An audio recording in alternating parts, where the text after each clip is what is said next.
하나님은 작은 자를 들어 속히 큰 일을 이루십니다. 자, 이 말씀을 쉽게 말하면 해와 달이 더 이상 필요가 없다는 거죠. 여러분, 해와 달은 세상을 밝히는 자연의 질서입니다. 누가 만들었어요? 하나님이 만드신 질서예요. 그런데 하나님이 말씀하십니다. 여호와가 내 영원한 빛이 되며 내 하나님이 영광이 되는 겁니다. 이 말씀은 하나님 자신이 삶의 중심이 되고 힘이 원천이 되신다는 선언입니다. 이제 하나님의 임재 자체가 우리의 길을 밝혀주고 우리의 존재를 빛나게 만드신다는 것입니다. 여러분, 작은 자는 단지 숫자적으로 작은 존재를 의미하지 않습니다. 작은 자는 세상에서 주목받지 못하고 영향력이 없고 보잘것없는 자를 뜻하는 거예요. 약한 자는 능력도 자원도 배경도 없는 자를 말하는 겁니다. 약한 자는 아무 힘도 없는 쓰러지기 쉬운 자를 의미해요. 사람들은 이런 자들을 뭐라고 합니까? 참 쓸모없다, 안 된다, 희망이 없다 라고 여깁니다.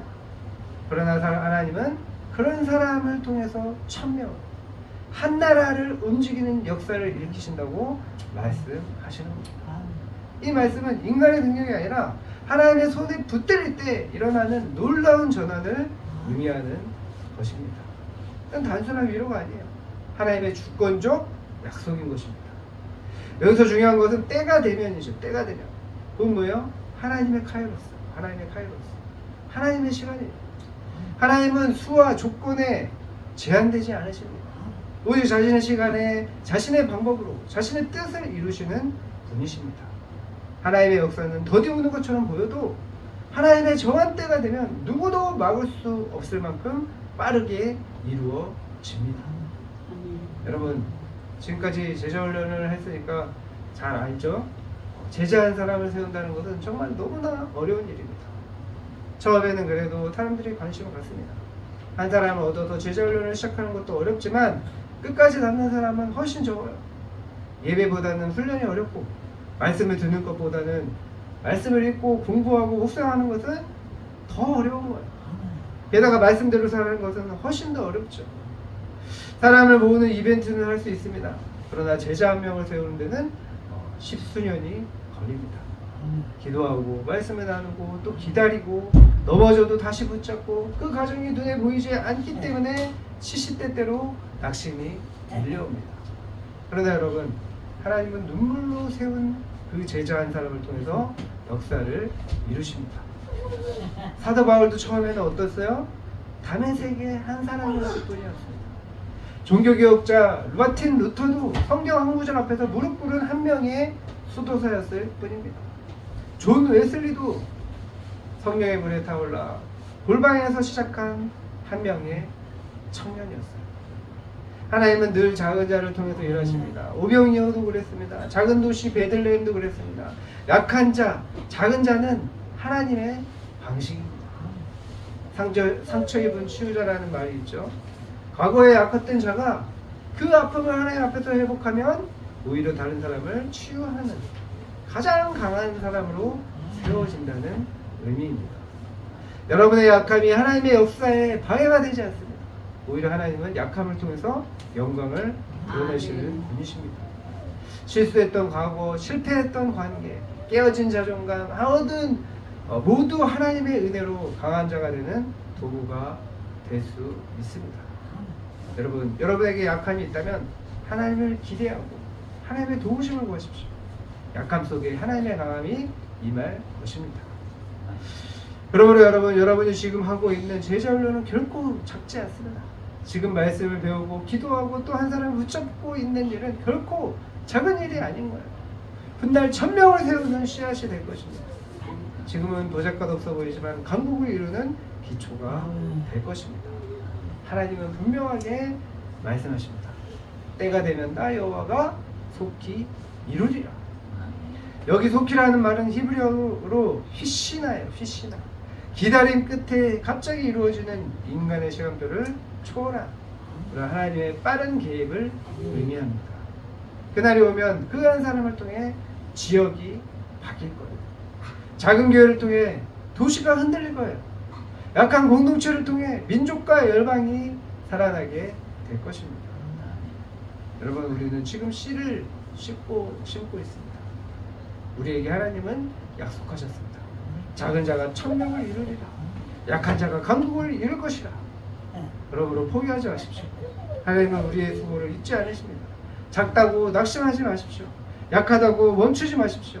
하나님의 때가 오면 하나님은 속히 이루십니다. 하나님의 부흥은 인원보다 중심을 통해 시작됩니다.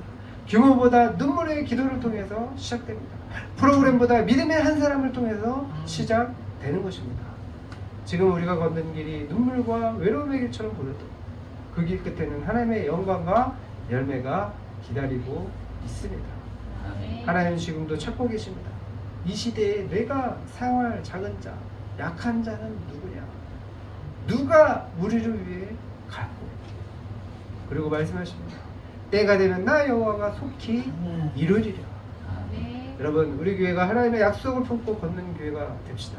작지만 거룩하게, 작지만 신실하게, 작지만 믿음으로 천명을 이루는 교회로 살아갑시다.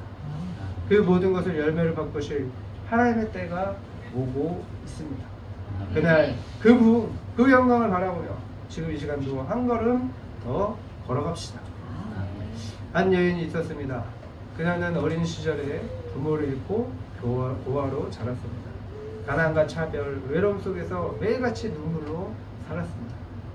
그러나 그녀는 말씀을 사모하면서 매일 하나님께 기도했습니다.